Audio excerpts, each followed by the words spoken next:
Então, de imediato, agradeço a presença de todos. Temos entre nós uma advogada, a doutora Regine, seja muito bem-vinda.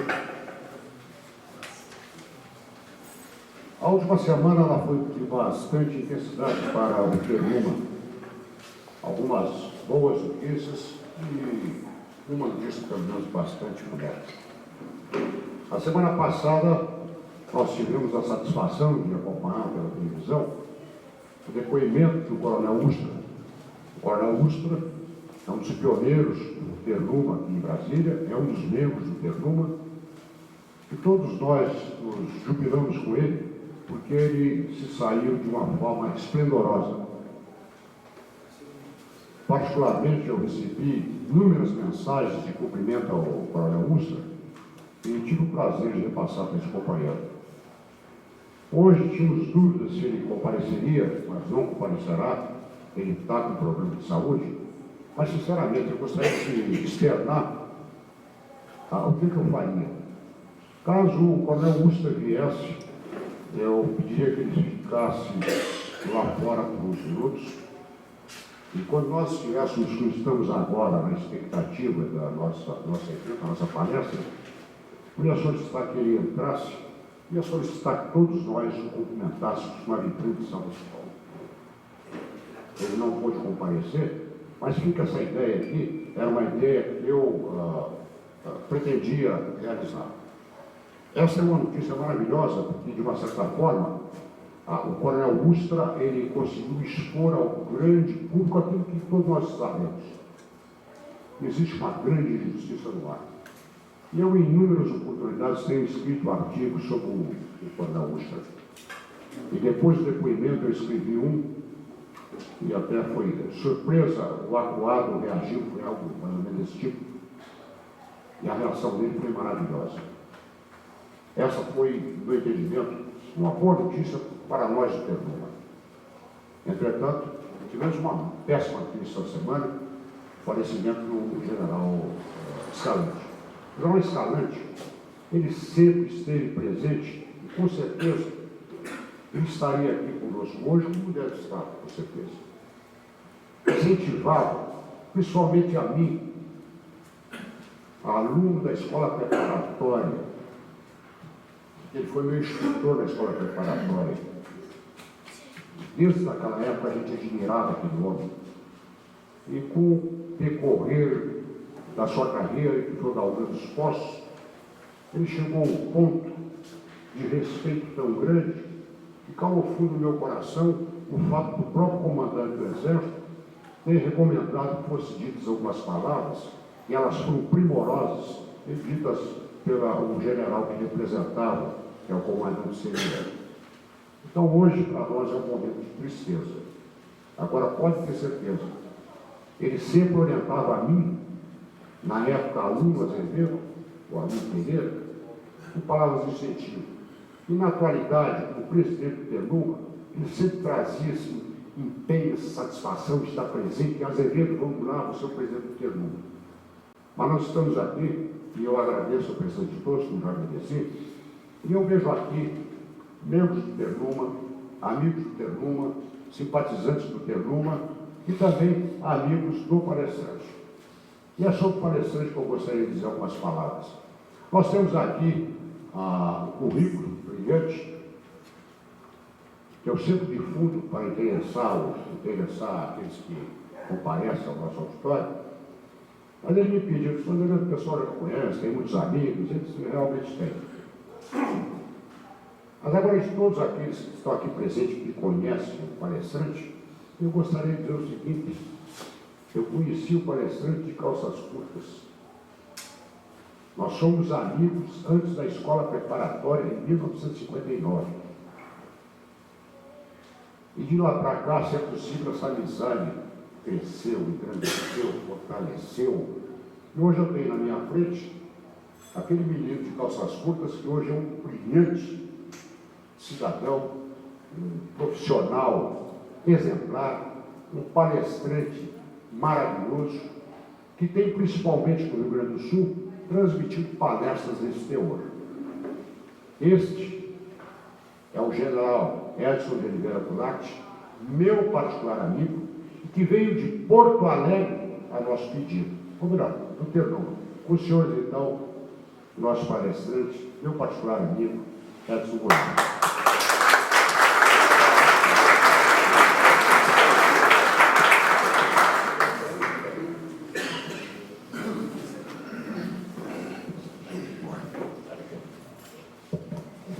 Bom, inicialmente, boa noite a todos. Uma alegria enorme estar aqui esta noite para conversar com todos os senhores e a nossa prezada advogada. Mas antes de adentrar no campo do assunto que está proposto, eu queria pedir permissão para o meu prezado chefe, amigo, general Silvio Ferreira da Silva, quem eu fui assistente quando ele era o vice-chefe do Estado-Maior das Forças Armadas.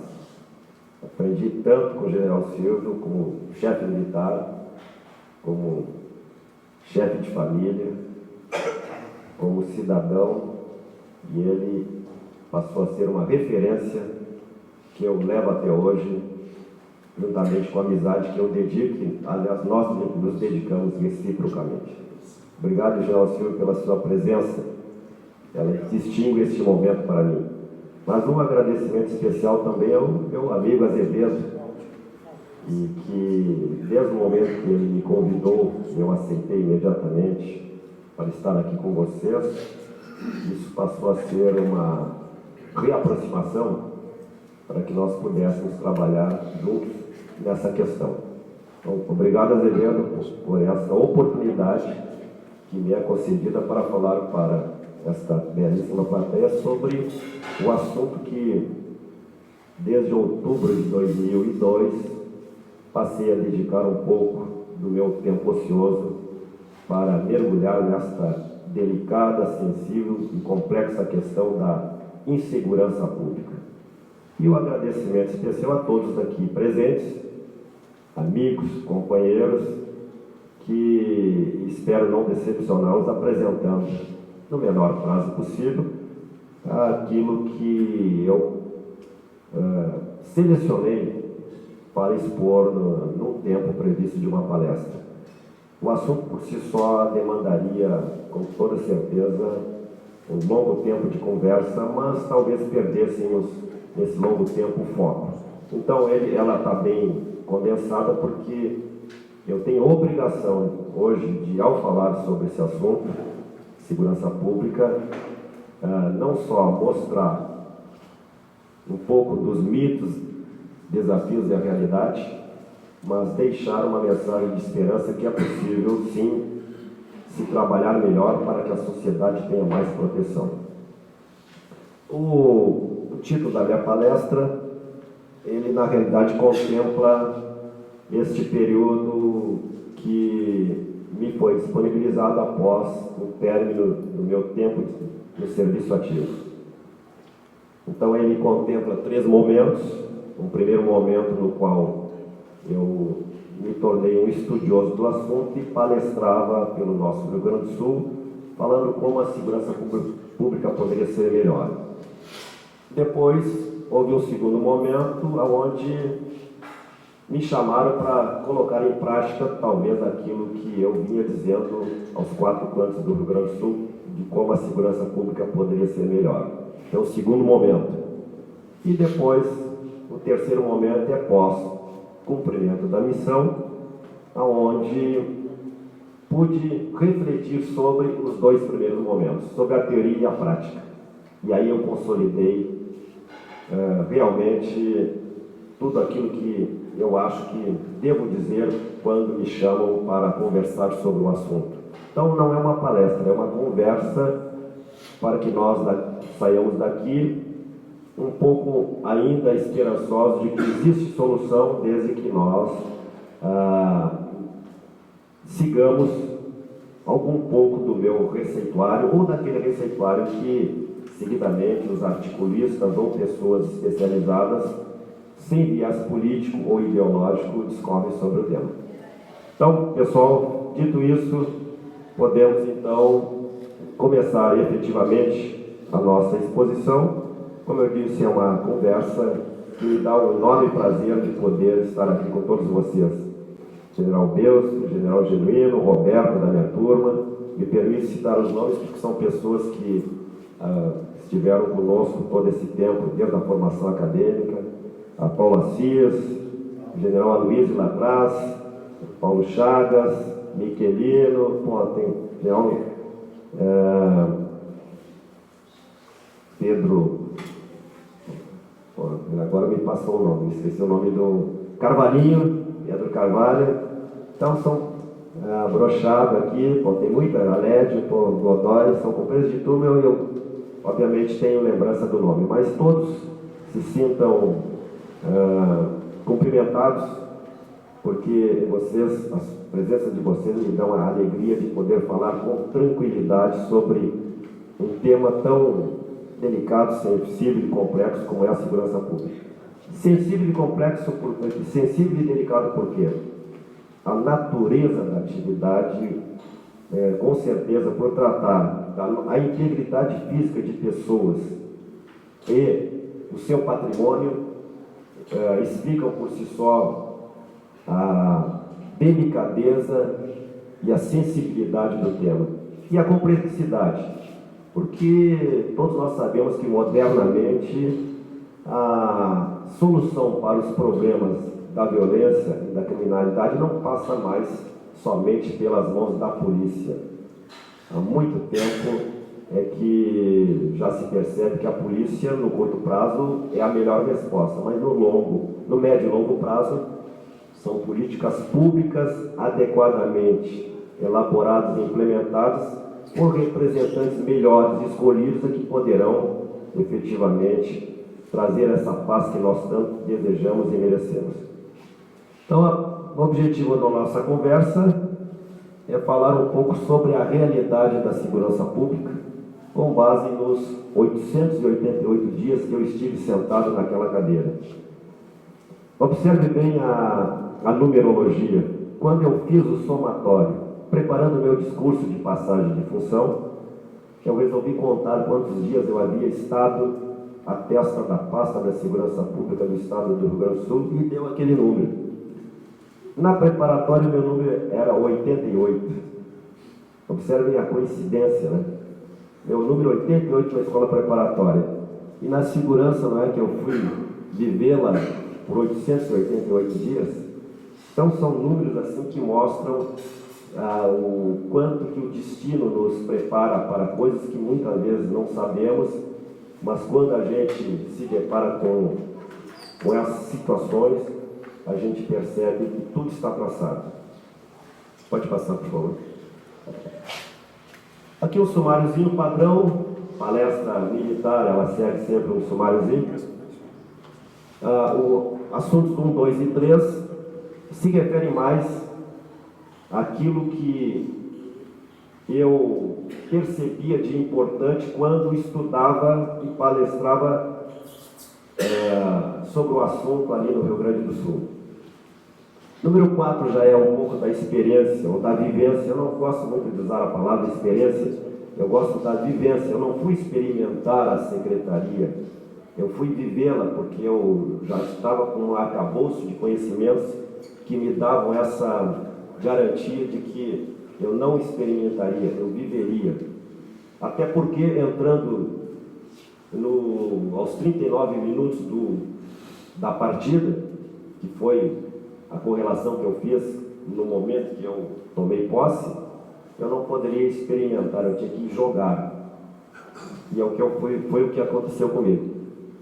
O número 5 se refere às reflexões que eu fiz quando saí da pasta e passei a ser um voluntário da Agenda 2020, que é um belíssimo programa lá no Rio Grande do Sul, que trata de iniciativas voltadas para tornar, até 2020, o Rio Grande do Sul o melhor estado para se viver, abordando as problemáticas do Rio Grande do Sul em 6 eixos temáticos. E tem um eixo que trata da segurança pública e ações integradas, do qual eu sou um dos voluntários. Vive querendo que eu assuma ali alguma responsabilidade, mas eu não aceito mais nenhum compromisso a não ser o voluntariado. Bom, e a conclusão de praxe, pode passar. Imagine só, quando eu aceitei o convite da governadora, se eu não tivesse um conteúdo que todos nós possuímos de crenças, valores e princípios, seguramente, talvez eu tivesse permanecido menos tempo do que o seu próprio desejo fosse. E o que me deu aquela sustentação para os embates que acontecem quando a gente é investido de um cargo nessa empresa foi buscar esses fundamentos lá no Sul de Sul. Então, todo mundo já conhece, vamos em frente. O que eu estou mostrando aí é a própria realidade. Há muito tempo que a sociedade se manifesta dizendo o quanto que ela atribui de importância à questão da violência e da criminalidade. Os políticos se apropriam dessa preocupação no seu discurso, mas depois de eleitos, infelizmente, a grande maioria não dá prosseguimento àquilo que foi um compromisso para obter os nossos votos. Então, o drama brasileiro se insere nessa questão. Pode passar. É comum, semanalmente, nós vermos na imprensa editoriais, programas bem trabalhados sobre a questão da violência. Mas não passa disso. Poucos estados conseguem transformar essa indignação em ações efetivas para que nós vejamos ou tenhamos uma vida melhor nas nossas cidades, sem a indesejável violência que tanto assusta a todos nós. Quando eu inicio com palestras desse gênero, eu faço uma pequena introdução e tenho certeza que aqui não será diferente. Os presentes que estão aqui, tenho absoluta certeza que conhecem alguém muito próximo de si, que já foi vítima de violência, ou se muitos talvez tenham sido a própria vítima. Tenho absoluta certeza que nenhum dos que estão aqui se encaixaria, eu não conheço nada e nunca fui vítima. O próprio palestrante foi vítima de uma enorme violência, um assalto, no dia 25 de agosto de 2005. Eu fui assaltado, um cara pulou de um barranco do lado da casa do meu sogro, me acertou um soco no rosto, com a arma na mão, me quebrou um dente, fraturou 2 outros dentes. Então vocês veem que isso é uma constante. Qualquer plateia que nós reunamos, todos conhecerão algum caso muito próximo de si ou já foram vítimas, que é pior ainda. Então, é essa indignação que, lamentavelmente, as pessoas que nós escolhemos não transformam ou não priorizam para que elas venham a dar uma resposta melhor ao problema. Falar em segurança obriga que nós busquemos o fundamento legal. E o fundamento legal sobre o assunto é o artigo 144. Dali eu deixo sublinhado algumas ideias-força, porque elas nortearão os procedimentos que devemos obedecer para que a segurança efetivamente possa um dia ser algo com letras maiúsculas na vida de todos nós.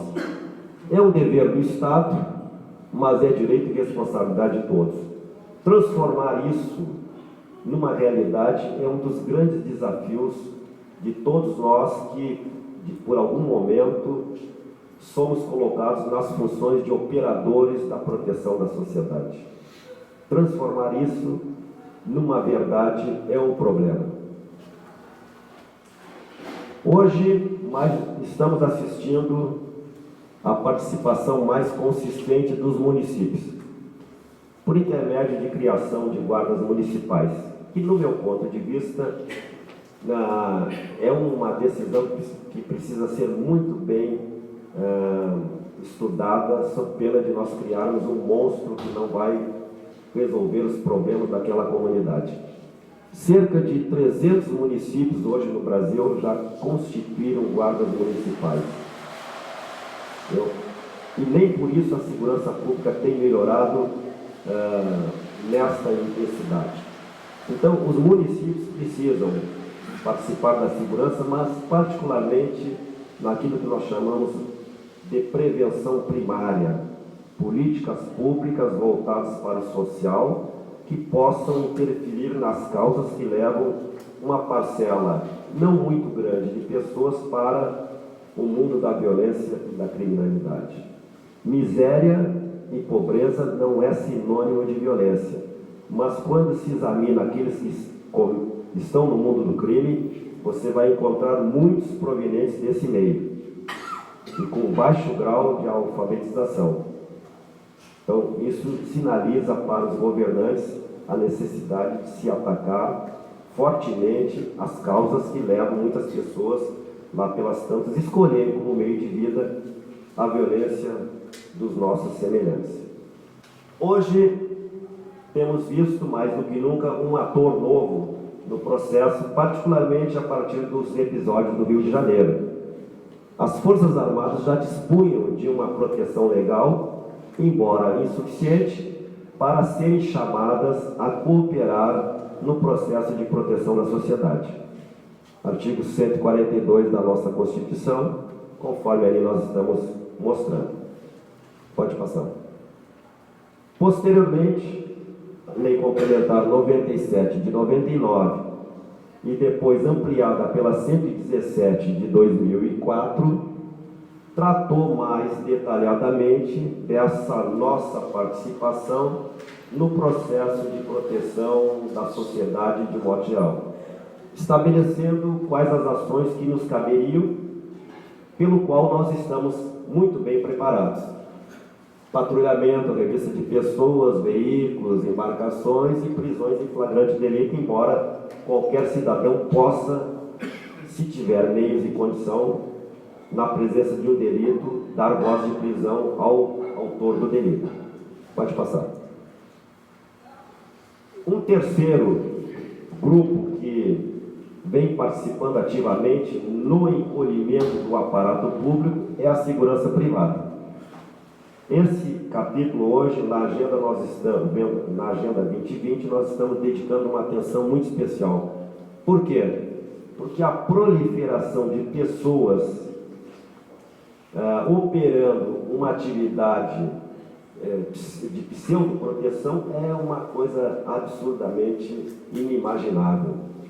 As estatísticas que nós estamos tentando nos apropriar mostram números muito díspares, mas de qualquer maneira a realidade é essa. Hoje, quase que 100% da proteção patrimonial está na mão de serviços privados regulares ou irregulares, formais ou informais.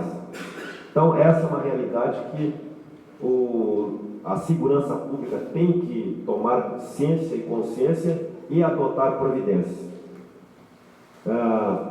Não tem mais como voltar atrás. A sociedade não confiando mais na segurança pública, ela busca na segurança privada essa tentativa de proteção que nem sempre funciona a seu favor. Eu estive em 2007, 2008 nos Estados Unidos e me chamou a atenção uma particularidade. Eu fui a uma cerimônia, um evento lá no Forte Maquiné, onde funciona a GIDE, Junta Interamericana de Defesa, e meu genro participava da comissão naval. Com ele, nós fomos assistir uma cerimônia lá, um evento social lá. O que me chamou a atenção, na entrada do quartel do Forte, toda a segurança era privada. Impressionante, eu fiquei impressionado com aquele aspecto. Fizeram aquela revista geral por baixo do carro, abrir porta-mão, segurança privada, pessoal, com qualidade. Imagino que não era qualquer um que estava ali dentro, era um grupo de confiança. As Forças Armadas Americanas não usam mais o seu pessoal para essas atividades que podem ser terceirizadas. No Brasil, nós estamos com esse fenômeno de uma outra forma. a proteção da sociedade cada vez mais está caindo nos serviços privados. Uma vez, certa feita, eu vi os serviços privados já postulando o poder de polícia. O que se vier a acontecer é um perigo muito grande para a própria segurança pública. Bom, então, hoje nós temos, segundo informações, cerca de 2 milhões de profissionais trabalhando na atividade de proteção da sociedade dentro dos serviços privados. Profissionais esses que não têm nenhuma responsabilidade com o sistema de segurança pública. Esse assunto é um assunto que eu estou me dedicando hoje lá no Sul, para trazer para dentro do sistema geral os serviços privados. Não só eles ganhando dinheiro, mas também contribuindo para a composição de uma rede, malha ou teia de segurança, que é o meu projeto. Rio Grande do Sul, ali nós temos várias escolas de formação, todas elas autorizadas pela Polícia Federal, fiscalizadas também, empresas especializadas, empresas de segurança orgânica. Olha ali o número, 110 mil vigilantes cadastrados, 30 mil trabalhando regularmente. Esses 80 estão trabalhando irregularmente. Aí começa o perigo para quem contrata serviço dessa natureza.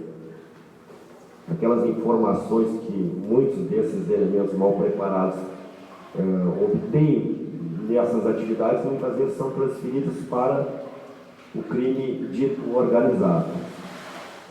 E aí, continuamos com mais informações. É uma atividade altamente lucrativa. Hoje, os serviços privados crescem 8% ao ano.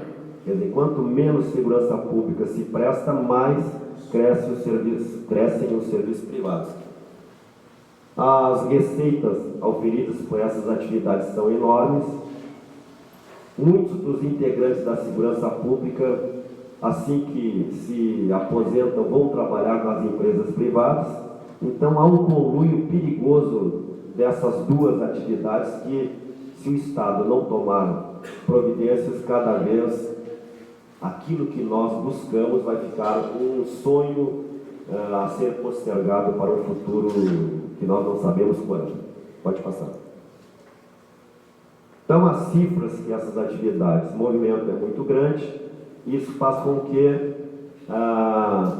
como eu disse, o crescimento da atividade justifique plenamente os investimentos que são feitos no setor.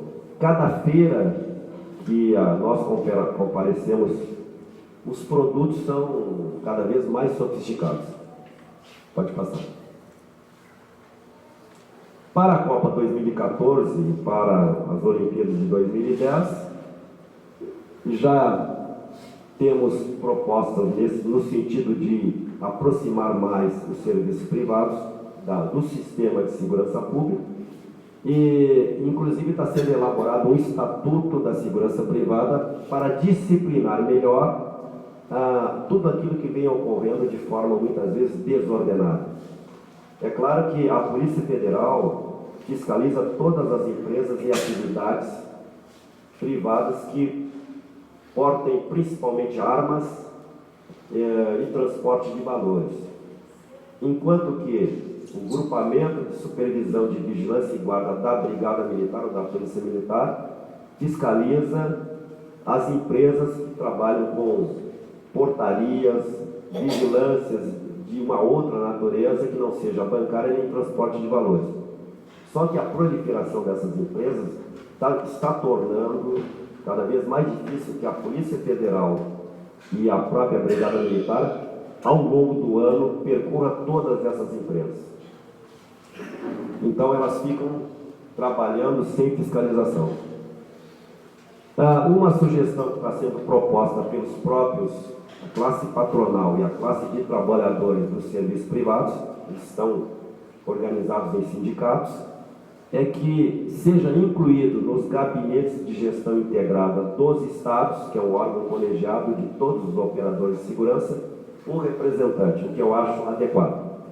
E que seja criado um comitê permanente para oficializar a atividade de segurança privada como complementar à segurança pública.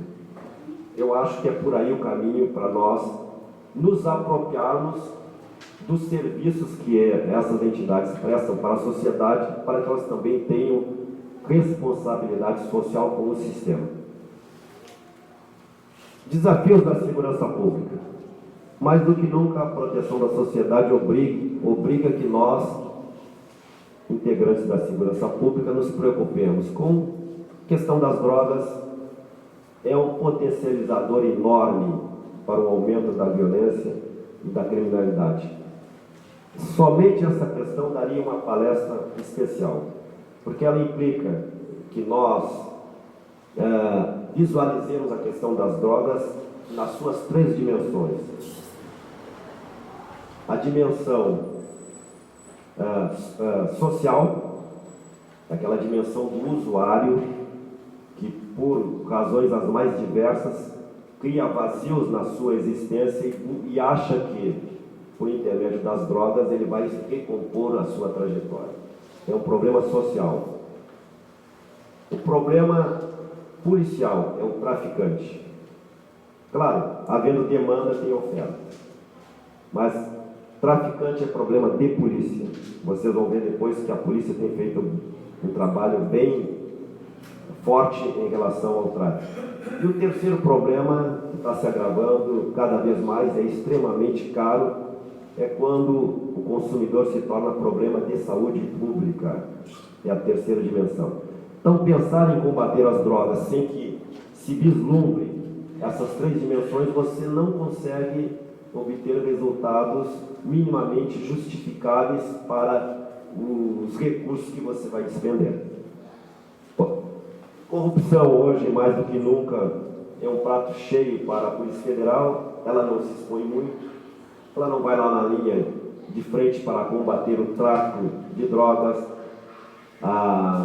o contrabando e o ingresso de armas no país.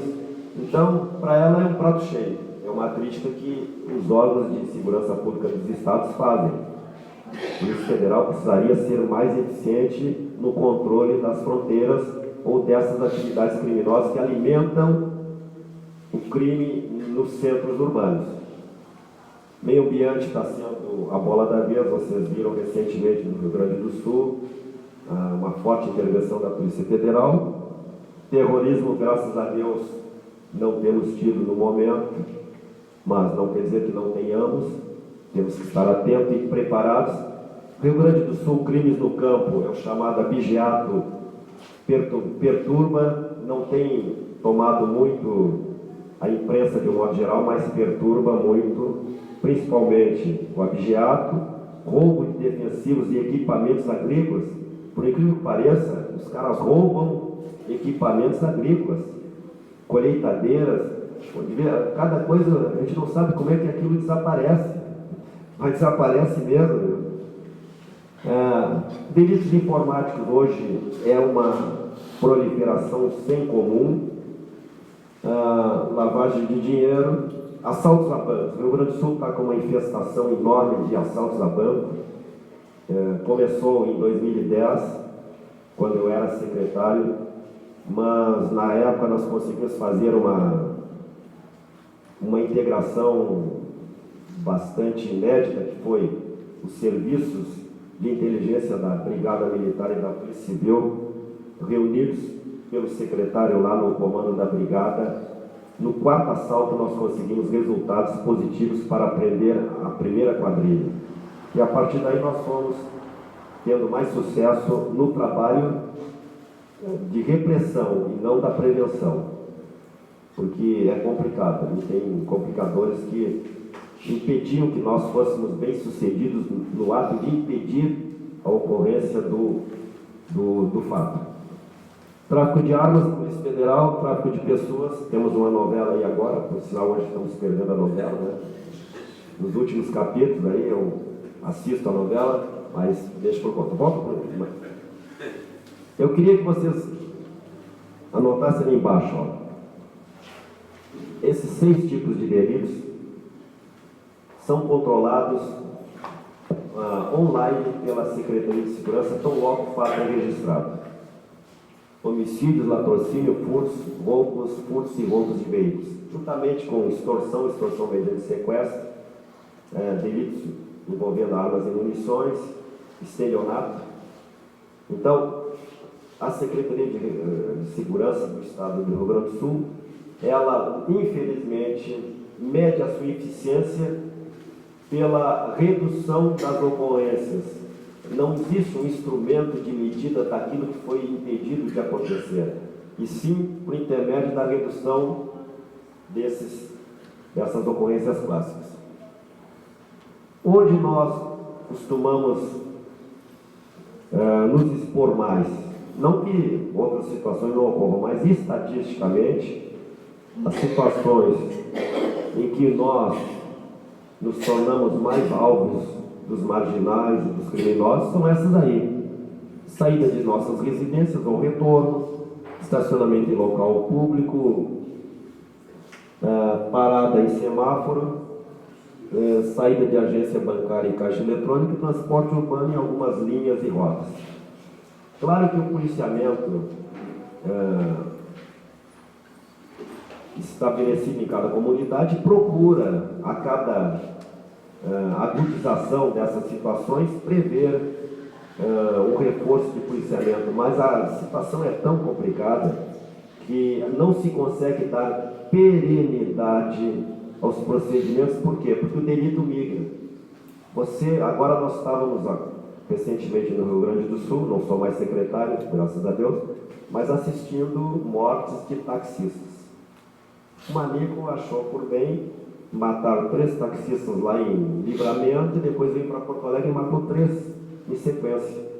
É praticamente impossível você estabelecer um sistema preventivo que evite que uma pessoa determinada a fazer aquilo cumpra o seu intento.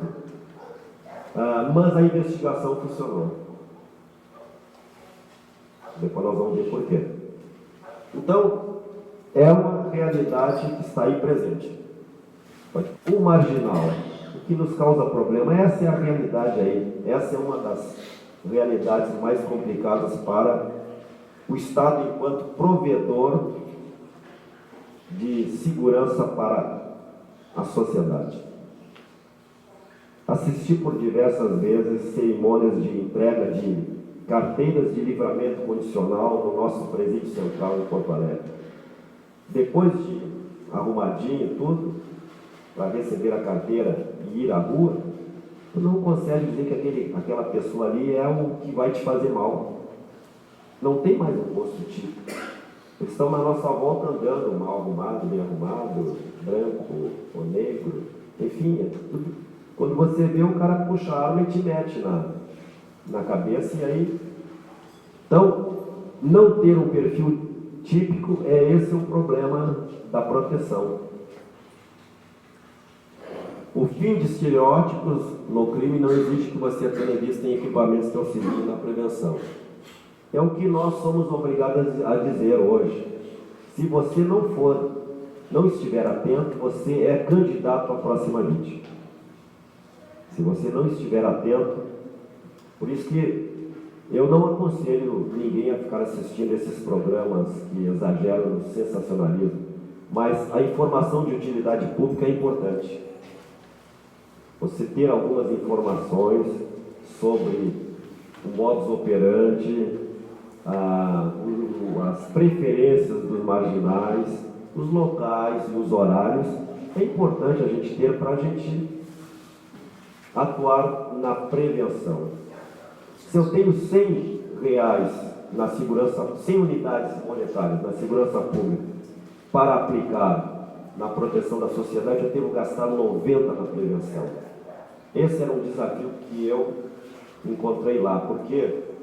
Porque a cultura anterior não levava em conta muito a necessidade de dar um pouco mais de ciência àquilo que se fazia anteriormente, empiricamente dava resultados. Hoje você tem que trabalhar com mais cuidado para obter resultados melhores. Então, atenção na rua, no carro, no condomínio, até em casa. quando estiver no telefone ou à frente do computador. Por quê? Porque pela tecnologia, aquilo que possa nos causar mal está chegando dessas mais variadas formas. Recebi agora recentemente um telefonema no meio da noite, 53. Certeza absoluta daqueles telefonemas de marginais de presídios querendo aplicar um golpe. Não atendi, tocou de novo, não atendi. Terceira vez eu atendi e fiquei com o telefone sem manifestar que eu estava escutando. E o cara gritando lá para ver se eu dizia que estava ouvindo. Agora perturba o sono do cara. O cara tem que ter sangue frio para não se deixar levar por um golpe tão primário desse tipo. A empregada da minha sogra tocou o telefone, ela atendeu, apareceu a criança chorando, ela entrou em pânico. Queria correndo lá para a casa dela, pô. E depois que entrou em pânico, ficou nas mãos daquela situação. Esposa de um companheiro me ligou um dia lá em Porto Alegre, o golpe dessas empresas, quadrilhas que operam na previdência privada. Disseram para ela que o marido dela teria direito a uma devolução da CAPEM, Montepio, da família militar, não sei o quê, que o dinheiro já tinha sido aprovado, assim, ela tinha que fazer o depósito até às 4 horas da tarde. Ainda bem que ela falou com a filha dela e depois falou comigo. Eu disse, isso é golpe, não vai nessa. Conclusão que tiramos rapidamente aqui daquilo que foi falado de forma bastante resumida, é que eu sou defensor da prevenção ao máximo dentro das disponibilidades dos nossos meios. Então a melhor solução sempre será prevenir. O ditado aquele de prevenir é melhor que remediar diz bem da importância. No curto prazo, somente uma forte intervenção policial responde às necessidades de proteção da sociedade. Aqui a gente pode falar um pouco, mas tinha o nosso grande chefe militar que dizia o seguinte: cacetete não é santo, mas faz milagre. Quando agudiza o problema, é por intermédio do aparato policial que você vai recompor a ordem nas coisas. Andei conversando, por exemplo, conversava comigo lá em Porto Alegre, quando estourou o problema em Santa Catarina, queima de ônibus, não sei o quê. Se o governador retarda em assumir a responsabilidade na condução das ações, a sociedade vai ficar todo dia assistindo aquilo que a imprensa mais gosta. Ônibus e ônibus sendo queimados e nada sendo feito. O governador, assumindo a responsabilidade, convoca todo mundo, suspende férias, plano de mobilização, se for o caso, requisições de viaturas, enfim, ocupar o espaço. Tem que ocupar o espaço onde os marginais tinham liberdade para atuar. Eu garanto que em 48 horas você muda o quadro. É isso que está faltando, é decisão. Agora fico com aquela negócio para lá e para cá, não vai dar nada, pô. Só vai dar prejuízo para as empresas.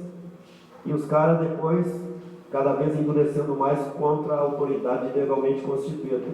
Então, no curto prazo, é a intervenção policial forte. Rio Grande do Sul, no tempo que eu fui secretário, nenhuma invasão de terra deixou de ser desapropriada tão logo a justiça determinou. Foram 37 invasões, todas elas nós cumprimos a missão. Aí depois quiseram me acusar como criminalizador dos movimentos sociais. Não, era cumprimento da lei. Você imagina, eu dizia para eles o seguinte: imagine só o seguinte, o Poder Judiciário determina a intervenção e o órgão executor se nega para cumprir. Crise institucional. Aí eu vou responder por outro lado. Eu prefiro responder contra vocês, não contra o Poder Constituinte. A médio e longo prazo são as políticas públicas adequadamente implementadas que podem nos proporcionar paz e tranquilidade. Aí entra o nosso papel. Nós temos que escolher melhor aqueles que estão nos representando nas diversas instâncias do poder legislativo ou executivo. temos que trabalhar melhor, talvez até dentro do nosso seio familiar. Nós não estamos conseguindo traduzir adequadamente para aqueles que nos representam quais são as nossas preocupações. Entendeu? Se nós não conseguimos isso na nossa família, como é que vamos querer que outros segmentos que não têm nenhuma identidade com as nossas crenças e valores vão atuar conforme os desejos que a sociedade majoritariamente espera? Nada. Vamos embora. Aí meu receituário aí, eu vou só mostrar rapidamente. Eu criei um decálogo da segurança. Como uma segurança pública pode melhorar? Eu, na prática, consegui colocar algumas coisas em execução, mas como eu disse, tendo sido o terceiro secretário que entrou no 36º minuto do jogo, eu tinha que jogar e não podia ficar pensando muito. Então, mas grande parte daquilo que está dito ali, eu pude iniciar ou desenvolver ou deixei plantada a mentalidade. Então, a segurança pública, ela tem que ser tratada de forma sistêmica. Tudo na vida é sistema. O que acontece hoje? Brigada militar ou a polícia militar faz a prevenção, mas ela não quer papo com a polícia civil, que caso os fatos que não foram evitados é responsabilidade da polícia civil. A polícia civil, para executar a sua tarefa bem, depende da perícia. E assim, se cada um se preocupar somente com a sua parte, não se conectando com a parte anterior, a posterior, a de cima ou a de baixo, você tem perda de energia dos componentes do sistema. É isso que vem acontecendo em prejuízo das nossas necessidades. Perdas de energia do sistema. Integrando de forma coordenada, eu fui buscar lá nos nossos manuais o que é coordenação. Coordenação é a distribuição dos meios segundo uma ordem e um método. A ordem e o método tem que estar calcado hoje no georreferenciamento. Você pega um mês de ocorrência, verifica quais são os fatos. Isso a cada dia ou cada semana tem que nortear onde eu vou distribuir os meios que eu disponho para que aquela segurança proporcione a proteção conforme a realidade. Então, é ciência hoje, tem que ser científico o trabalho. Segurança pública não está dando conta. A privada se apropriou de uma fatia, mas ela só quer ganhar o seu dinheiro e não contribui para o sistema geral. É o que eu estou postulando hoje para que nós consigamos melhorar a nossa grande rede malha-UTI. Articulação a gente consegue muitas vezes na cúpula, um pouco no meio, mas no todo não tem. Então é um Frankenstein que caminha não sei de que forma. A proteção da sociedade como um todo. Questão da responsabilidades por áreas. Vocês têm que ver, Porto Alegre, levamos 8 anos, claro, criou-se há 8 anos atrás, antes de eu assumir a secretaria, um grupo de trabalho para harmonizar as áreas comuns entre os órgãos da prevenção policial. Porto Alegre é protegida por 6 batalhões, cada batalhão a 3 companhias, ou seja, 18 áreas de subunidade nós possuímos. E 21 áreas de responsabilidade dos distritos policiais. Não tinha nenhuma correspondência entre um e outro. Levamos 8 anos para harmonizar entre eles esse espaço de atuação, para que quando houvesse necessidade de se fazer uma reunião, as pessoas que se reuniriam seriam as mesmas sempre. Aí começa o entendimento. E aquele jogo coletivo fica melhor construído. Então, é um desafio a gente conseguir fazer com que eles se juntem para trabalharem dessa forma. Se a governadoria tivesse vencido, nós iríamos continuar fazendo coisas interessantes. Por exemplo, no curso de formação não há como uma ceder vaga para o outro, porque Não tem como o delegado fazer o curso de policial, embora ambos tenham que ter o curso de direito, assim como o policial, o capitão da brigada, fazer o curso de delegado. Mas as especializações subsequentes você pode trocar vagas, para que eles convivam mais intensamente aquilo que acontece hoje nas Forças Armadas. Então isso tudo nós estávamos caminhando gradativamente, envolvendo teoria do mingau quente, né? Para que com determinação mais doçura você vai montando aquele esqueleto melhor constituído da segurança pública. Pode passar. Segurança pública, trabalho em equipe. Não tem como. O inimigo, a gente não usa lá na segurança pública o inimigo, perigo e ameaça. Senão eles já veste a carapuça do militar e aí há uma rejeição enorme. Então, perigo e ameaça exige que se trabalhe em equipe. Pode passar. Planejamento científico, o que eu falei para vocês, muito uso da inteligência. Um dos melhores fontes de inteligência que não era usado porque o despreparo do pessoal é enorme é o dos serviços penitenciários. Eu queria trazer um companheiro nosso para organizar aquilo lá por uma dificuldade. A melhor fonte de informações para a prevenção e a repressão dos delitos é os serviços penitenciários. O serviço de inteligência da Brigada Militar, ótimo, da Polícia Civil voltado para a investigação, muito bom também, e o dos serviços penitenciários, pouco usado. Por quê? Porque estava muito mal constituído. Recursos humanos valorizados, respeitados e enaltecidos. Se você delega para aquele grupamento, a segurança pública era composta por 36 mil servidores. Se você delega a sua proteção para eles, você tem que dar a eles os meios para que eles possam cumprir da melhor maneira possível suas atribuições. Isso é verdade. Os caras expõem a própria vida. Uma vez eu participei de uma operação, quando não era secretário, na minha casa, na casa da minha sogra.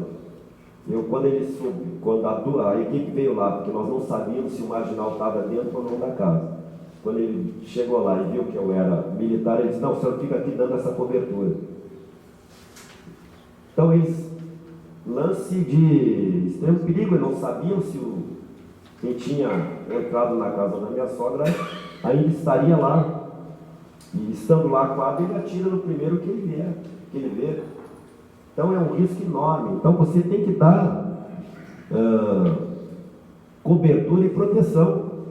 E direitos humanos é um transtorno. Só quer proteger bandido, pô. Jamais vi uma manifestação dos direitos humanos por uma vítima dos marginais. Nunca vi isso. Esse é o ponto fraco do sistema. Uma dificuldade enorme, porque eles não estão acostumados a ver a coisa dessa forma. Você tem policiamento preventivo ostensivo, mas não tem. O que eu recomendava para eles é um sistema de proteção preventiva nos seus vários graus. Primeiro, que dê o alerta. Se tiver condição, reprime. Não tendo condição, o alerta vai proporcionar que o segmento acima venha em socorro para atender a ocorrência. Então, por intermédio, estávamos trabalhando nesse projeto. Porto Alegre foi mapeado 55 pontos estratégicos. Aí fora ninguém sabe disso. Nós mapeamos 55 pontos estratégicos para nós mobiliarmos permanentemente esses pontos, e ele seria o centro da rede teia ou malha. A partir daí ela reuniria todos os esforços públicos e privados que estivessem operando naquele espaço para dar consistência ao dispositivo. Então isso aí, eu estou preparando uma exposição para, num determinado momento, contratei até a minhas expensas um rapaz, um animador de computador aí, para ver se ele consegue fazer essa teia malha ou rede que mostre como está nas nossas mãos produzir uma melhor segurança, desde que nós unamos os esforços de todos. Faça uma rede de comunicação que fale numa mesma frequência, uma central de recepção dos comandos e a despacho de ações. Você tem uma resposta em tempo real para qualquer coisa. Pode passar. Eu trabalho com SICA C2, era uma das coisas que eu deixava a imprensa assim, procurando saber o que era, enquanto isso eu ficava protegido deles. Queriam saber o que era SICA C2. SICA é tratamento sistêmico e integração, C, coordenação, articulação, o C2, comando e controle, e o comando, direção, chefia, e o último C, controle e fiscalização. Essa é a essência da proteção total hoje que se precisa em qualquer comunidade, desde a cidadezinha com 2.000 habitantes até um grande centro urbano. Pode passar. Todo município tem conselho, reúne as principais autoridades públicas e privadas para discutir o problema, só que, como a chefia desses centros normalmente não é o prefeito ou vice, nem todo mundo comparece quando se marca a reunião. Tem que ser prefeito ou vice para chefiar isso. Pode passar. Centro de Estudos da Violência eu acho fundamental para envolver o meio acadêmico no assunto. Agora, quando eu voltar para Porto Alegre, já me convidaram para criar lá em Canela um Centro de Estudos da Violência. Eu vou tem uma faculdade de Direito em Canela. Eu vou comparecer lá para ver o que eles poderiam fazer nesse sentido. O Centro de Estudos da Violência e da Criminalidade, ele busca o meio acadêmico para estudar principalmente as causas, porque as consequências o aparato policial já sabe. É nas causas que você vai ter uma resposta de médio e longo prazo. Recursos materiais, não se faz segurança sem recursos. É uma atividade muito cara. Mas cara por quê? Porque ela homeopaticamente vai degradando todo o ambiente onde nós vivemos. E, consequência, para você mudar de uma aula para outra, tem que ter muito dispêndio de recursos. Pode passar. Avanços e resultados. Aí a história começa. Imagina, eu estava na minha tranquilidade, 8 anos na reserva quase. Eu chamava de reserva ativa. Claro que eu andei fazendo nesse período ciência política, depois resolvi escolher dentro da ciência política a segurança pública, e nessa os amigos, nem sempre tão amigos, convidam a gente, vamos lá, eu não quero dar um apoio lá para o candidato Germano Rigoto, na época. Ele havia passado para o segundo turno e ia participar de um debate. Aí me convidaram para preparar um documento que servisse de base para uma discussão dele com o seu opositor nesse debate. Aí eu fui, outubro de 2002. O militar tem um hábito de, quando ele vai para uma reunião, já leva tudo por escrito. Eu levei um documento com 5 laudas chamado Considerações Especiais para uma Abordagem Mais Eficiente da Insegurança Pública. Apresentei aquele documento, os caras viram por escrito, já fico de olho na gente. Aí, a partir daí, não parei mais de me envolver com a temática. A ida para a secretaria foi uma decorrência de 2 situações. Primeiro, o meu querido exército me liberou mais cedo, graças a Deus. Me permitiu que eu visse o quanto de vida tinha fora e que eu estava preparado para dar um auxílio à sociedade do qual eu pertencia. Então esse é um aspecto importante. Saí mais cedo.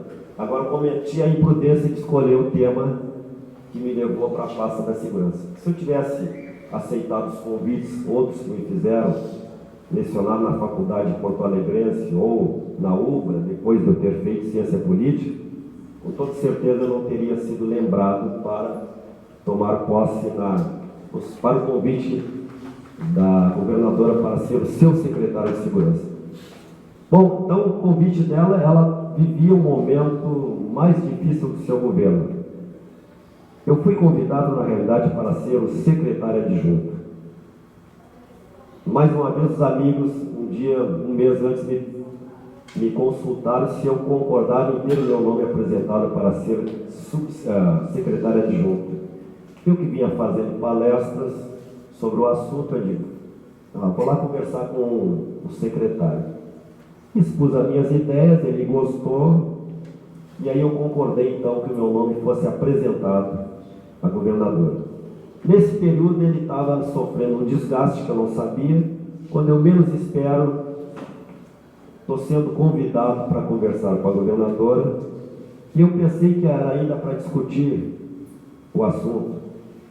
26 de julho de 2008, dia do aniversário dela, eu sou convidado a comparecer ao Palácio, à ala residencial, acompanhado do general Daniel Momando, de Cavalaria, pai do secretário da governadora, secretário de Estado da governadora, secretário de Infraestrutura e Logística, o Daniel Andrade. Então, os dois foram meus padrinhos que me acompanharam para conversar com a governadora Ieda. Cheguei lá no palácio, pensando que iríamos ainda iniciar uma discussão sobre o assunto. Aí ela começou a contar a história dela. Né? Depois de meia hora de conversa assim, ela na minha direita, eu à esquerda, Daniel Andrade na minha frente, o pai dele aqui. Ela levanta assim e diz assim: general, o senhor quer ser meu secretário? Aí eu voltei para ela e disse assim: governadora, o noivo, quando chega à beira do altar, ele não tem mais como retornar, ele já veio até a frente. Eu aceito. Aí ela me abraçou, ela estava num problema de corpo de exército. O secretário havia sido exonerado e ela não tinha ninguém, e a imprensa especulava N nomes. Nunca imaginava que o secretário poderia ser a minha pessoa. Então foi eu cheguei na hora que ela precisava, entendeu?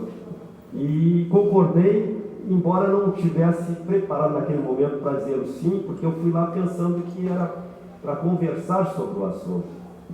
Mas o cavalo passou encilhado, eu digo assim: vou montar esse cavalo, depois eu vou ver para onde ele vai. Bom, ela estava de aniversário aquele dia, ela disse assim, ela estava governadora de Estado, governando como se fosse um regime parlamentar. Ela criou um grupamento, um grupo político que me dava assessoramento, composto pelos chefes de partidos da coalizão, porque ela estava sofrendo uma tentativa de impeachment, havia estourado o problema do Detran, e o CEPER sindicato, totalmente dominado pelo PT, criando problemas de toda ordem. Então ela não tinha mais nenhum espaço para correr, e mais a pasta de segurança sem secretário. E todo mundo especulando quem seria. Então parece que eu caí de novo. Agora ela, ao me convidar, ela já tinha conversado com outro responsável pela minha investidura.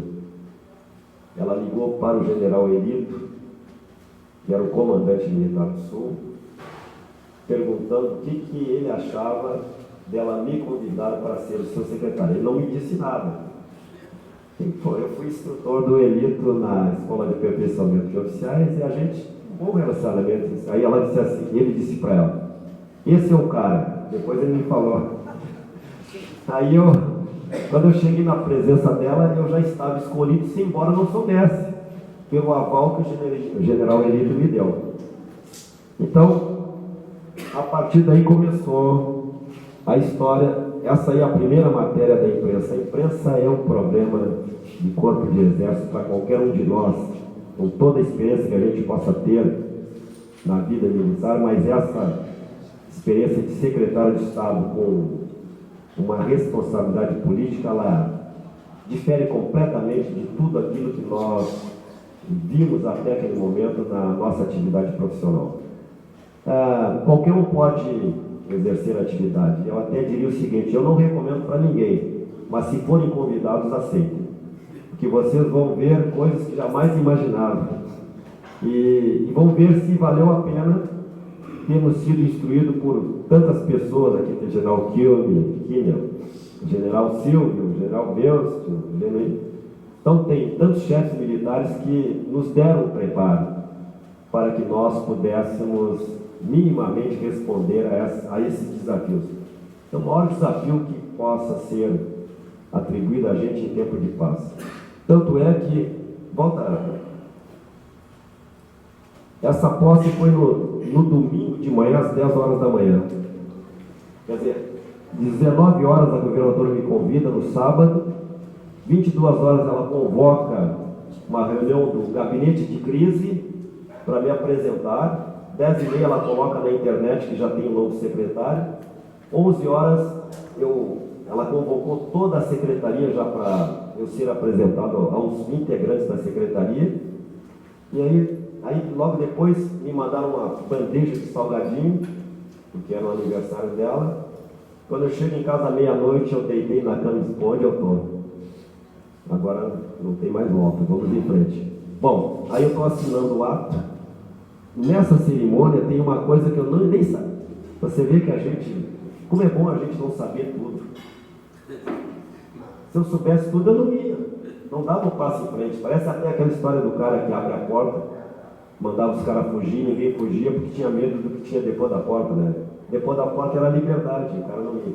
Bom, aqui, quando eu vejo, para uso da palavra, o novo secretário de Segurança.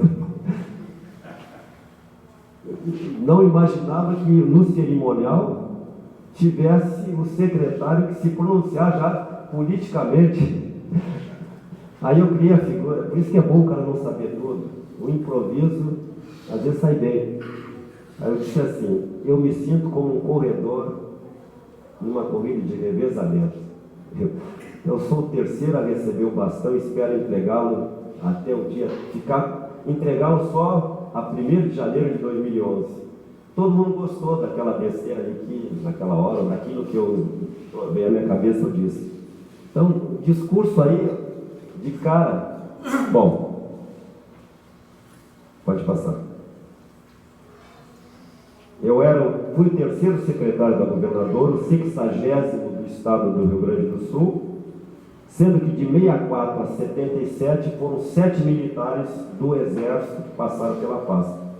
Desde 77 não tínhamos mais nenhum militar na testa da Secretaria de Segurança.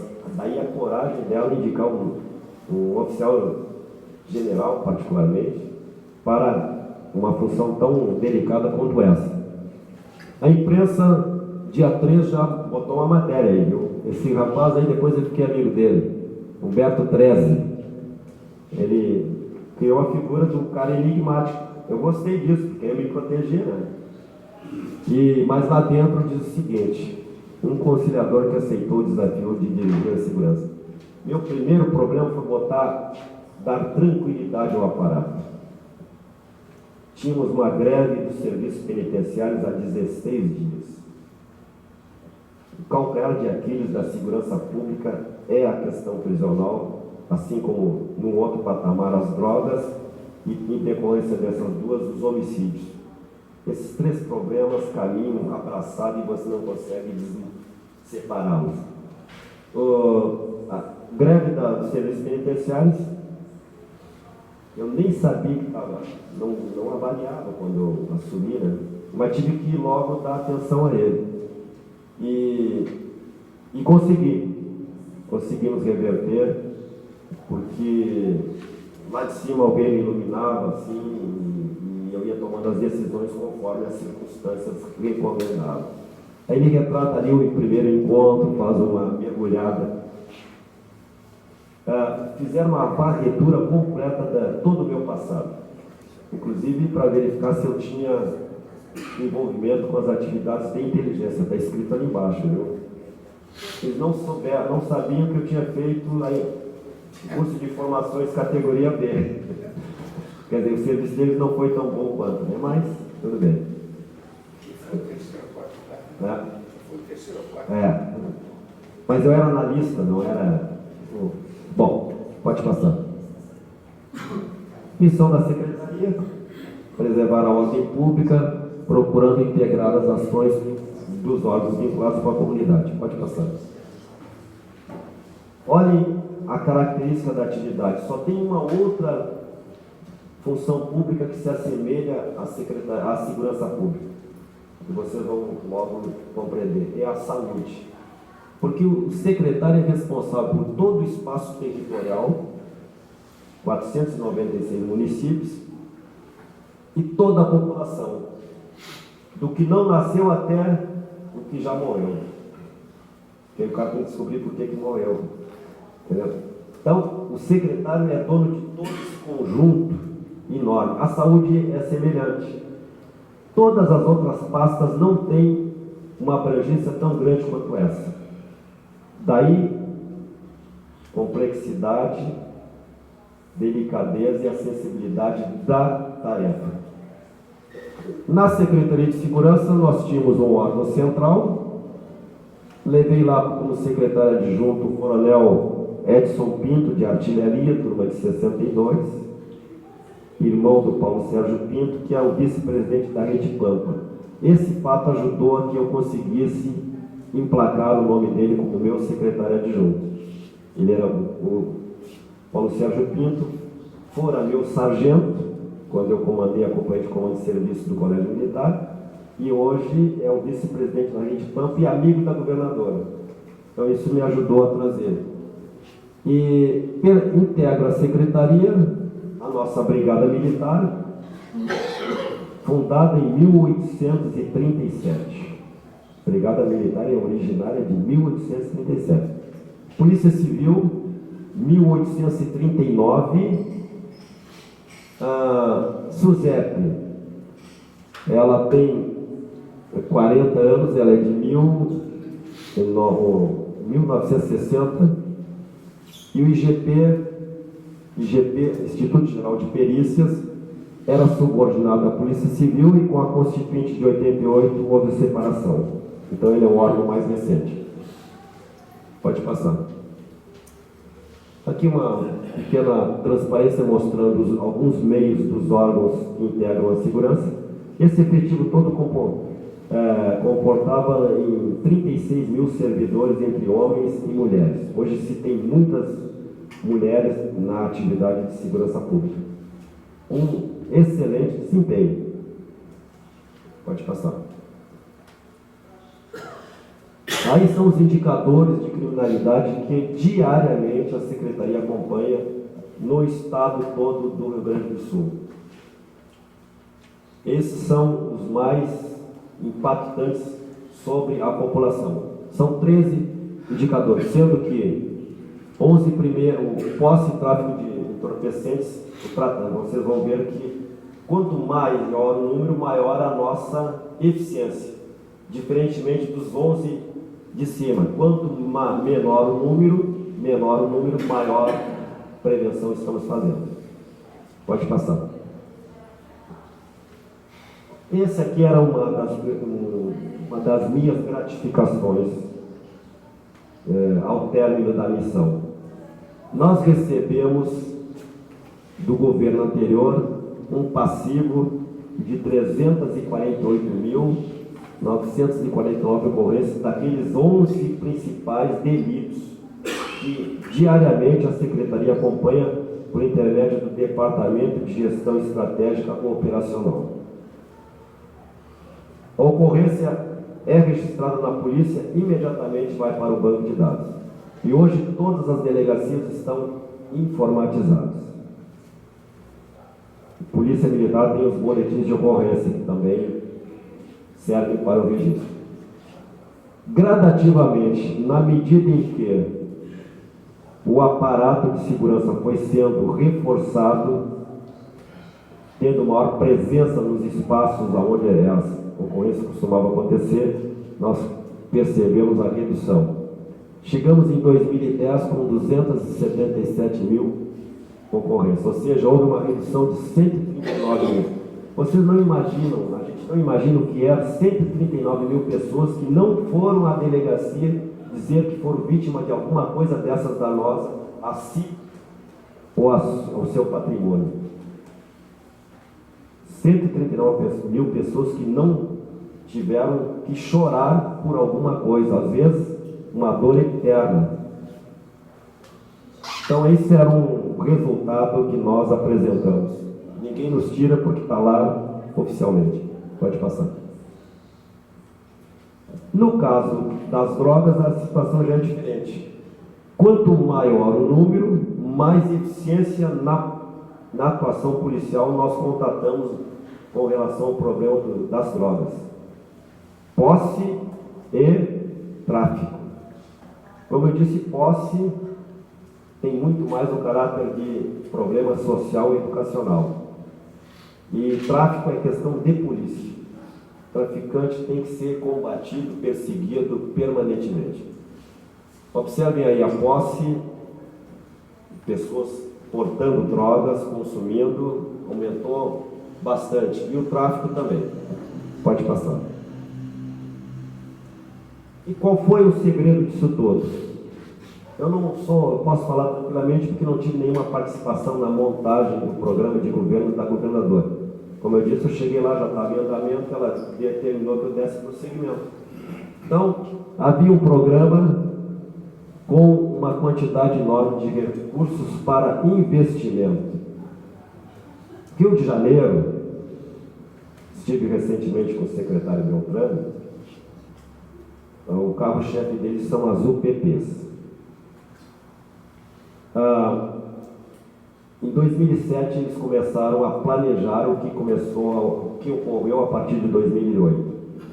O orçamento da Secretaria de Segurança, lá o sistema prisional não pertence à segurança. O orçamento deles era de 2 bilhões de reais. Hoje eles estão com 6 bilhões de reais. Eu tenho certeza, estou dizendo aqui para vocês, que depois da Copa,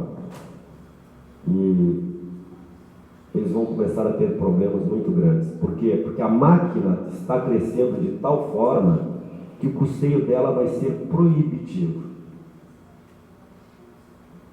Você investe tanto, a máquina criou músculo e força, para você sustentar aquela estrutura. Eu não sei como é que os recursos normais do Estado poderão sustentar. Porque hoje o Rio de Janeiro está conseguindo investir tanto por causa de recursos federais. Há um interesse específico do governo federal com a Copa do Mundo e com as Olimpíadas de 2016. Depois disso, como é que vai ser o Rio? Eu tenho as minhas dúvidas da capacidade do Estado sustentar. Pode passar. A governadora, com toda aquela preocupação do déficit zero, bom, primeiro, ela é uma administradora de excelente qualidade. É impressionante a competência daquela mulher. Eu não a conhecia diretamente, a não ser quando fui nomeado secretário. A relação com ela era respeitosa, cordial, em certos momentos mais afável, em outros momentos perturbado pelos acontecimentos. Mas eu vou citar um pequeno episódio de como ela via o seu secretário de segurança para quebrar até um pouco a rigidez dos comentários.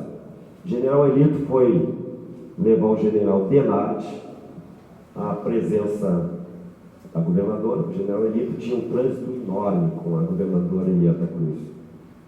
Tanto é que ele recebeu a medalha Negrinho do Pastoreio. Eu não recebi essa, recebi outros no meu currículo.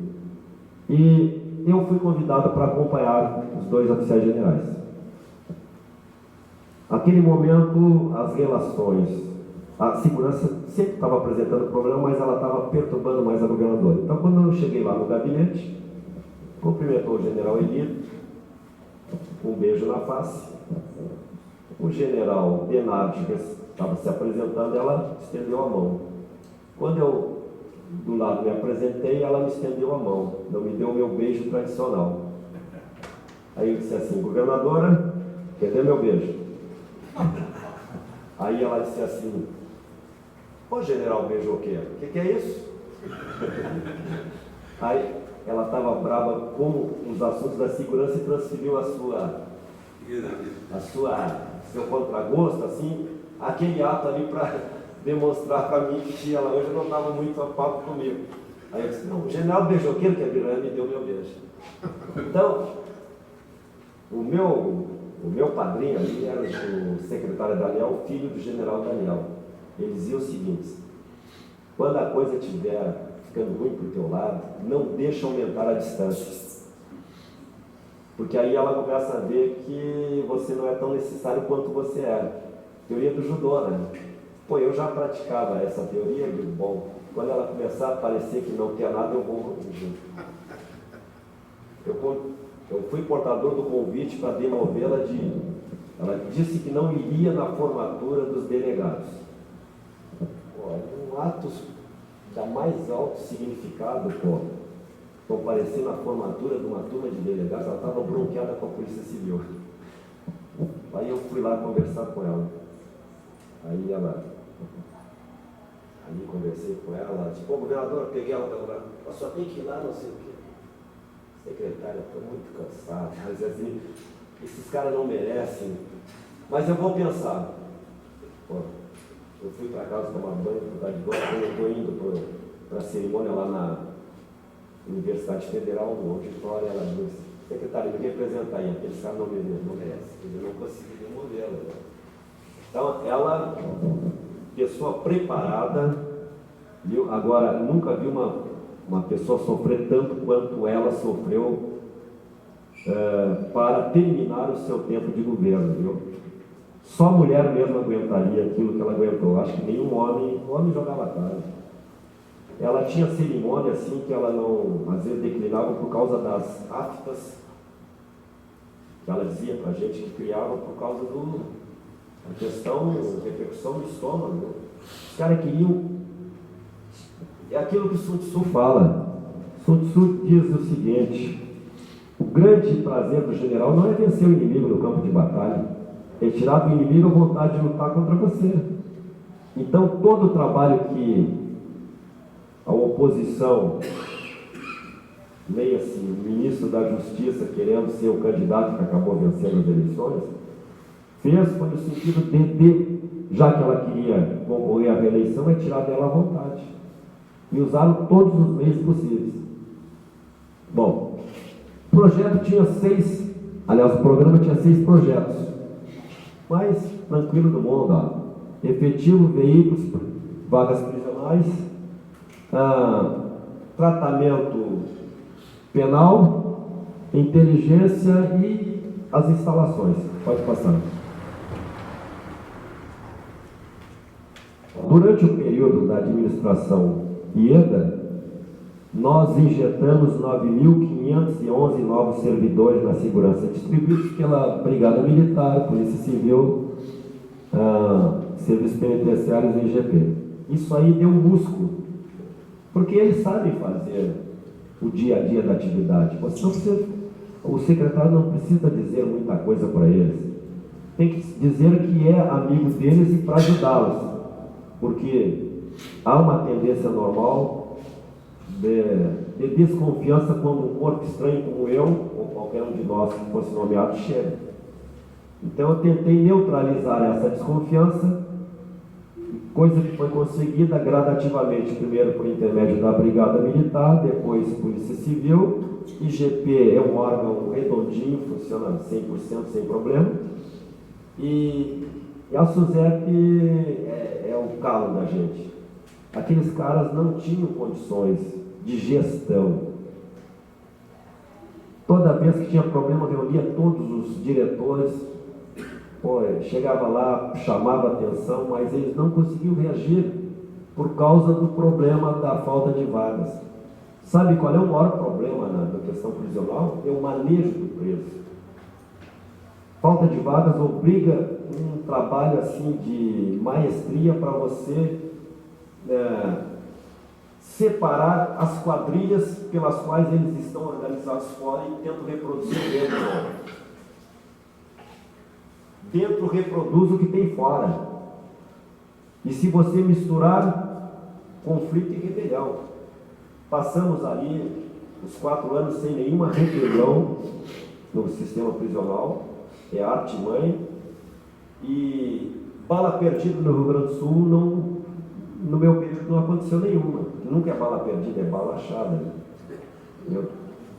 Então, isso aí é um prazer enorme que a gente, mesmo tendo sido tragado por aquele redemoinho, ali viver toda aquela situação. Pode passar.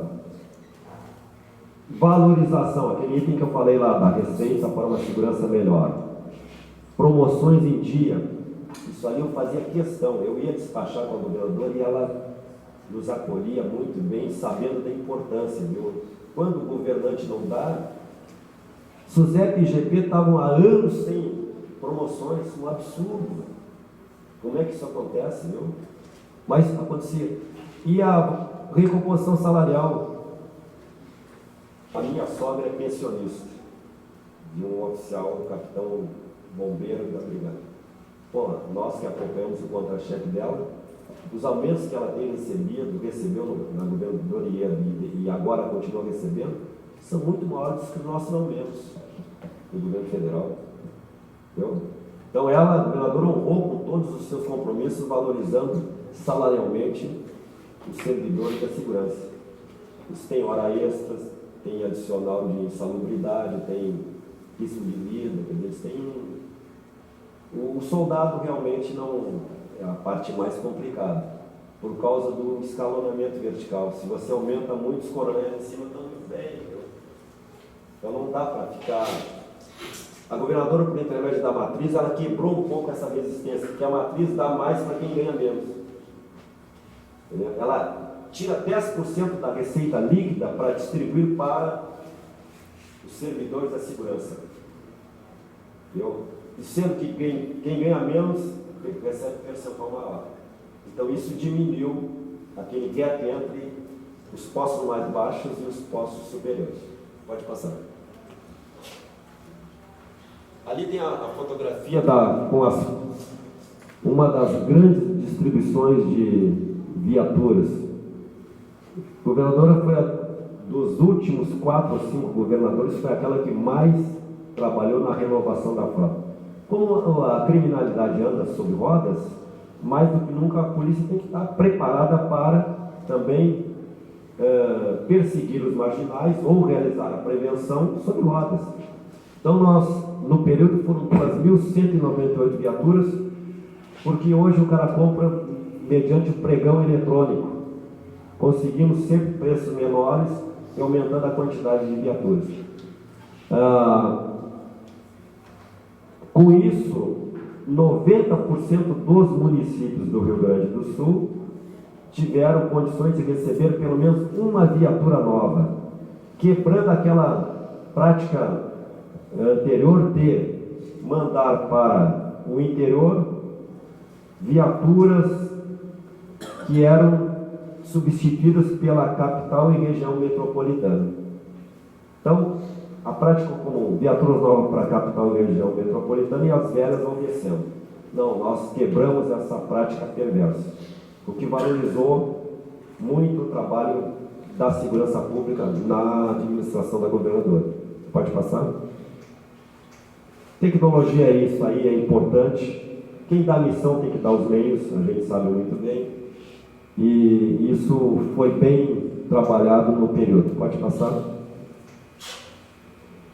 Essa questão nós não conseguimos avançar tanto quanto queríamos, porque outros problemas bem mais complexos nos impediam. Mas, de qualquer maneira, nós deixamos todo o arcabouço pronto para a nova administração que vem se beneficiando daquilo que nós não conseguimos inaugurar no nosso período. Agora, sem vagas prisionais novas, você não consegue fazer com que essas operações policiais de prisões de toda a ordem tenham efetividade no resultado na ponta da linha, que é a proteção do cidadão. Pode passar. Projeto Recomeçar é o tratamento penal. Nós conseguimos fazer muita coisa, existem os conselhos comunitários, impressionante a quantidade de pessoas voluntárias nos municípios que trabalham para a recuperação dos presos. Eu, de minha parte, fiquei um pouco assim duvidoso com relação a esse trabalho, mas como eles acreditam, o preso, no fundo, o bandido contumaz, se ele não morrer até os 40 anos, só a partir dessa idade, parece que por um passe de mágica, ele começa a ter consciência de que ele tem que mudar de vida. Mas enquanto não atinge essa idade assim da razão, ele é um peso morto na sociedade. Nós tínhamos 30 mil presos, 128 casas prisionais. Essa massa carcerária consome 500 milhões de reais por ano. É uma quantidade enorme de recursos. Uma vaga nova para o regime fechado custa 35 mil reais. Mas você tem que investir. Pode passar. Inteligência, nós, cursos e mais cursos, equipamentos, conseguimos avançar. Pode ir. Das instalações, conseguimos também melhorar muitas instalações dos órgãos policiais. Pode ir. Isso dá melhor autoestima do integrante. E, terminando aqui nessa parte da governadoria, a preocupação da segurança é a prevenção policial. Prevenção social seriam as políticas públicas dos demais setores de uma administração, quer estadual, quer municipal, ou quer federal. Mas, de qualquer maneira, havia um pequeno espaço ainda dentro da segurança pública, no qual nós operávamos na prevenção primária. E aí esse projeto se encaixava muito bem. O programa de prevenção da violência não era da segurança pública, mas ele operava em 50 municípios, dentro das causas que levam os indivíduos a encontrarem na violência e na criminalidade sua razão de ser. Um outro instrumento muito usado na segurança pública passou a ser o vídeo monitoramento, câmeras de vigilância.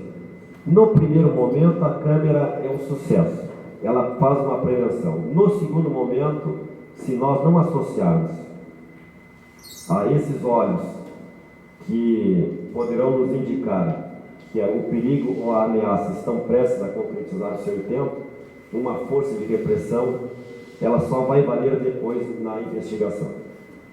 Então tem que se combinar as duas coisas, a vigilância e uma força de pronta resposta para atender a ocorrência, porque senão ela vai servir muito bem para a investigação quando já tem danos irreparáveis que lamentavelmente alguém vai ter que assumir. Porto Alegre criou agora para a Copa um centro integrado de comando, 600 câmeras, belíssimo centro, viu? Isso vai ajudar muito nessa parte preventiva. Agora precisamos botar uma força de pronta resposta para atender ocorrências, porque ali nas câmeras você percebe com a experiência quando algo está em planejamento. Pode passar. Outro resultado muito significativo é essa pesquisa. Foi percebido pela administração da governadoria que de 2006 para 2009 a população dos satisfeitos com a segurança pública cresceu de 13,4% para 34,3%, um crescimento de 151% no período. Nenhuma outra atividade de competência da administração pública federal teve tamanho crescimento, significando para todos nós que a priorização que ela dera realmente produziu os resultados. Pode passar. E aí agora, para finalizar, Quais são os problemas que, já não sendo mais secretário, eu achei por bem indicar para a Agenda 2020 como preocupação? Eu levantei 12 problemas de ordem externa que dificultam ou impedem uma melhor prestação do serviço de proteção à sociedade.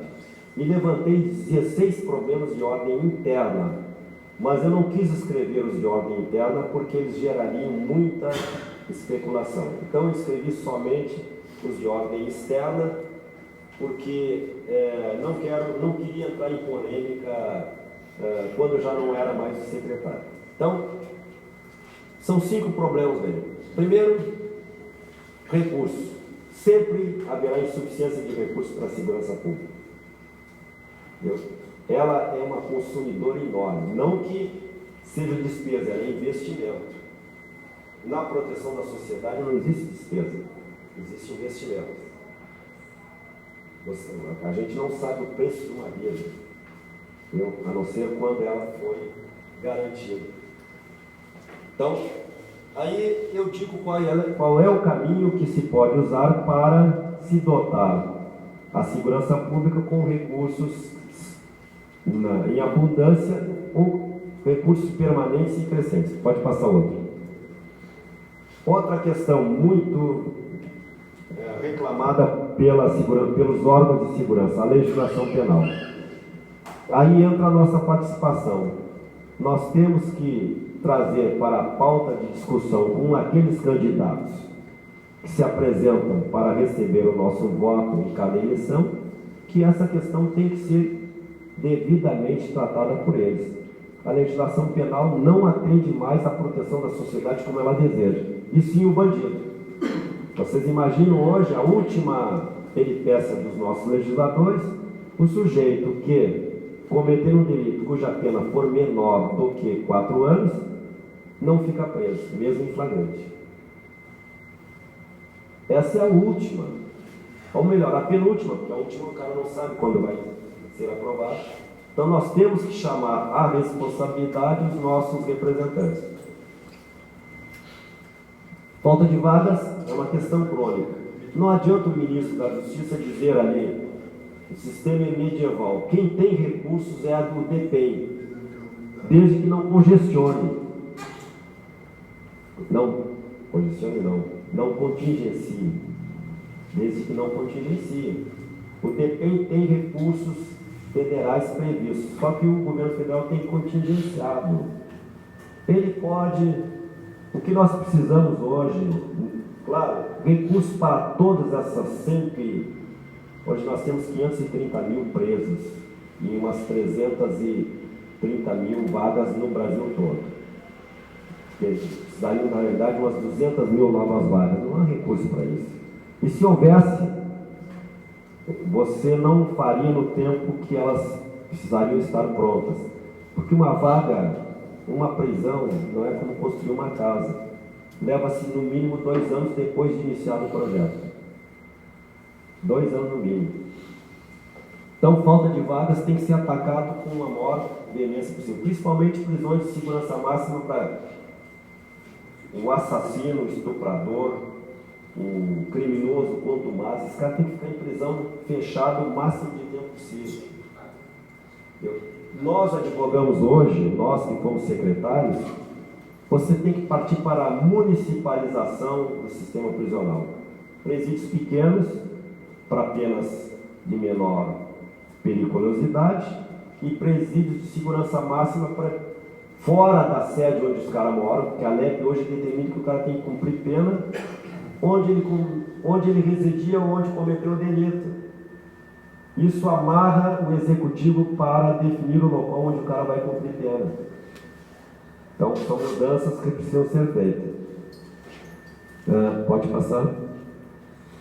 E uma questão também, como eu já disse anteriormente, a falta de integração entre os órgãos de segurança faz com que nós registremos perda de energia importante no combate, na prevenção da violência e no combate à criminalidade. Temos que elaborar uma legislação que determine de cima para baixo, porque por combustão instantânea não vai acontecer. Eu fiz várias ações de integração, mas há uma reação institucionalizada das corporações para não operarem dessa forma. Você consegue no Centro Integrado de Operação de Segurança, aquele que recebe os pedidos de chamada, um trabalho em conjunto. Consegue ali, mas fora dali você não consegue.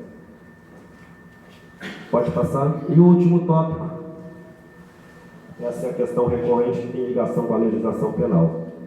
Morosidade na aplicação da pena dá uma sensação de impunidade. Vocês viram recentemente os caras julgando crimes bárbaros aí que ocorreram 20 anos atrás, 10 anos atrás. Pô, isso aí é um estímulo ao criminoso. Principalmente esses com alto grau de perversidade. Pode passar. Então, pessoal, chegamos ao final. Para o nosso Alegria Geral. O que é o que eu poderia dizer aqui nesse final? Para nós não alongarmos mais a conversa. A nossa formação militar, ela é apta para o maior número de desafios possível. Nós estamos preparados para coisas que nós nem imaginamos. E eu vi quando estive na Secretaria de Segurança. Se nós conseguirmos fazer a devida adaptação daquilo que foram os fundamentos da nossa formação, com certeza a rudeza desse combate não será ao ponto de deixar a gente com marcas para o resto da vida. Principalmente quando a gente consegue resultados como esses que foram apresentados para vocês todos. Hoje, após ter saído da secretaria, eu vejo que valeu a pena ter passado por essa vivência, porque o reconhecimento que eu pude trazer para o meio político da capacidade nossa, militar, de oficial general, foi bastante reconhecido. Então, segurança pública é um dever do Estado, mas é direito e responsabilidade de todos. E com a nossa metodologia que os nossos chefes militares nos ensinaram, nós estamos preparados para enfrentar qualquer tipo de desafio. Pode passar. Meu grande sonho será um dia em que nos municípios, nos estados ou na União, nós conseguimos fazer com que os chefes de poderes, executivo, legislativo, judiciário, da União, dos estados e dos municípios, juntamente com as diversas entidades pelas quais a sociedade se organiza, sentarem numa mesa para, numa reunião curta e grossa, depois de 2 horas de debate, cada um apresente o que pode fazer de melhor para a segurança pública que todos nós desejamos realmente se concretize na plenitude. O México andou fazendo isso em agosto de 2008, chamando o Pacto Anticrime, compromisso oficial com a nação. Enquanto isso não for concretizado, lamentavelmente nós vamos ter que muito campo para chorar e reclamar. Então, era a minha mensagem final, dizendo que a segurança pública tem todas as condições de melhorar, desde que nós consigamos trazer para a mesa de trabalho sugestões provenientes de um esforço conjunto que contemple motivação, mobilização, movimentação, geradores de comprometimento e envolvimento. Muito obrigado a todos e foi uma alegria enorme estar aqui com vocês nessa noite para podermos falar um pouco a respeito dessa realidade. Mitos, desafios, realidade. Mito.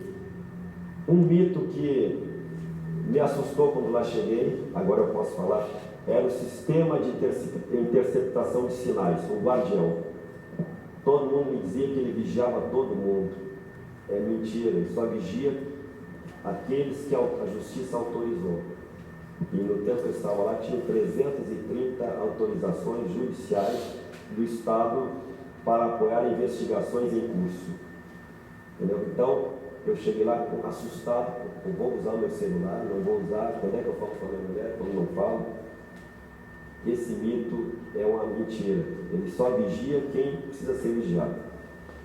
Desafios e realidade. A maior realidade é o desafio, é o acontecimento. Entendeu? A maior realidade são os acontecimentos. Se você puder reduzir os acontecimentos que tanto mal nos causam, você está cumprindo com o seu dever. Então, muito obrigado a todos e boa noite.